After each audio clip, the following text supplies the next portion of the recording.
Assalamu alaikum and peace to everyone. Hello and welcome to Trip Talk channel. Inshallah, I will share interesting stories and information. Let's get started. Bismillah, in the name of God. This story is about traveling with strangers. The hills of the Meru Mountains were arranged in an evenly manner, such that the sky appeared to be a perfect white in the cloudy day. The dusty shoes on our feet had not only walked miles and miles with no rest, but they somehow knew that the journey we were all on was still a long way from being complete. Our backs sweaty and our tongues dry, we walked in a swarm of tan-like color, which was in a fashion common to the land, a matching brown to mimic the unforgiving desert-like landscape.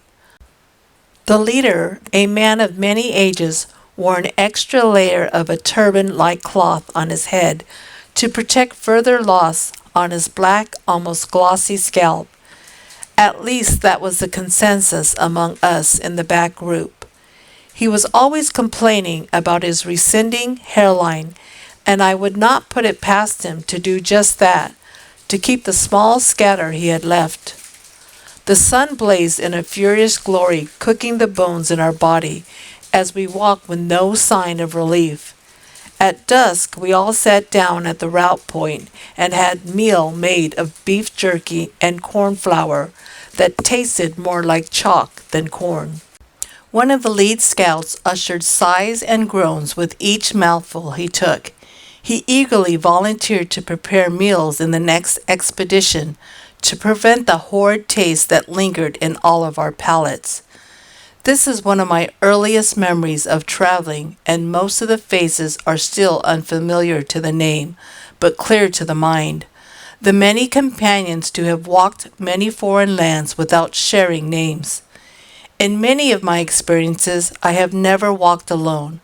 I have also never walked with friends. I have never walked with family either. A common term would be a nomad, but I am ashamed to use it as a describer. The term nomad can be applicable to my sense of travel, but not to my identity. And for most of us, I believe, and in many times, we all travel with strangers.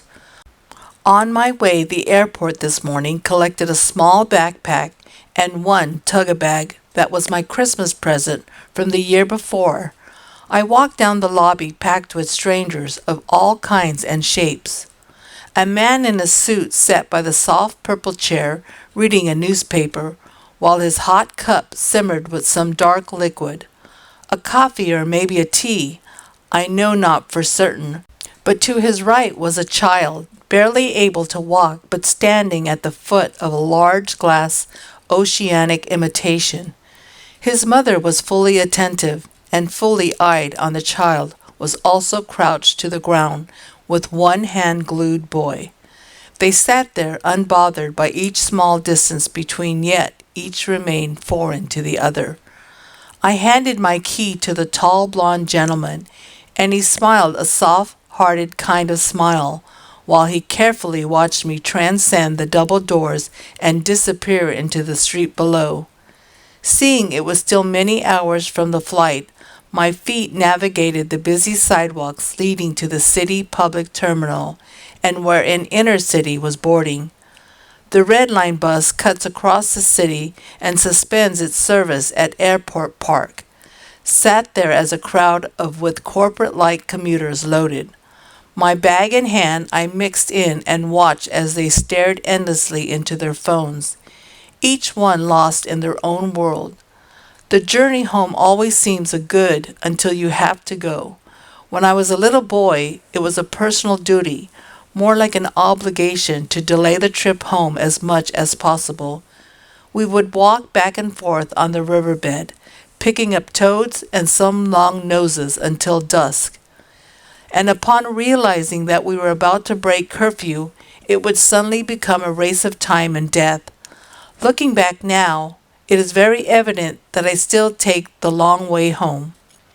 The bus called out Station 40, and the motions was stopped for half the passengers to disembark. This way, one of the two largest stops. In my heart, a warm bit of farewell was extended to my fellow travelers, many of which I will never see again, as they continued with their odysseys. The second leg of the red line was filled with cityscapes and glass buildings that barraged both sides of the road and terminated at the Bluefin Bridge. I watched closely as the boats hoarded the shores, each side a stack of its own parallel and perfectly aligned. White, blue, and red, and white again, they piled the shores, waiting in seldom excitement for the day that they will be allowed to return to sea again. The Grand Airport Park was a large terminal with a massive overhead canopy that blanketed stores, walkways, and parking. The food stands and the Belcourt shop along the park entrance followed for hungry travelers to exhaust their appetites with families and friends and other travelers. It was kind of a place where lovers kiss one last time, children jump on their leaving parents, and the elderly watch in nostalgic gazes before embarking. Little ribbons of yellow, green, and blue rested on the giant columns that held the roof, as if a festival was about to fall on one of the coming days. I strolled through with my eyes and tummy agreeing to form a united deceit, the eyes bigger to the treats that rested on the windows, and the stomach loud to sounds of a rolling rumble. With quick feet and a succession of steps, my frail yet slender body was able to slip in the airport doors without a visit to this store, the guard lifting his head when a smooth gust of cold breeze blew on his shining silver smile beyond the white hair on his upper lip. It was a cordial smile, the type he gave many, I would think, for just walking in those doors. When I arrived at the destination gate, the number 11 was printed on the left side in fine blue contrasts. A couple was already seated in the area, with their bags on each side, forming a barricade to protect the neighboring seats. The man, glancing away from his book, shot a careless gaze in my direction, as if to acknowledge my presence, but nothing more. The lady in a fur pink and white coat, his wife, I presume, by the large rock on the wedding finger, remained fixed on her small portable screen, unconcerned with the small, meaningless exchange. Soon more people joined in twos and ones, and sometimes in fives, each bringing their own belongings in sacks of black, yellow, green, purple, and the sort. With the addition of new person, the same gazes flew across silently and softly, but so did the chatter increase. The chatter died near the end when a man, probably not far from 30 years of age, rushed into the waiting area with a panicked face. He confirmed his flight and asked the lady by the small desk near the boarding sign if this was his correct time. A few of us just stared at him and smiled silently. Upon confirming this, he returned his head and smiled in joyful amusement, of gladness to have arrived on time. The quiet bliss that had passed like a ghost in the wind died, and the soft chatters and giggles returned once again.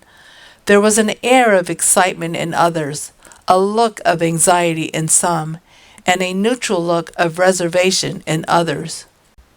We all sat together on these temporary chairs with our temporary passes, waiting for temporary time. We will all share to get to our next journey. A truly borrowed time with each headed on the same direction, yet different destinations. I guess things never change for most of us, and all we can do is traveling with strangers. This is the end of today's video. Thank you for watching this video. We would be happy if you subscribe to this channel, like, share, and comment. Inshallah, I will see you in the next video. Masalama.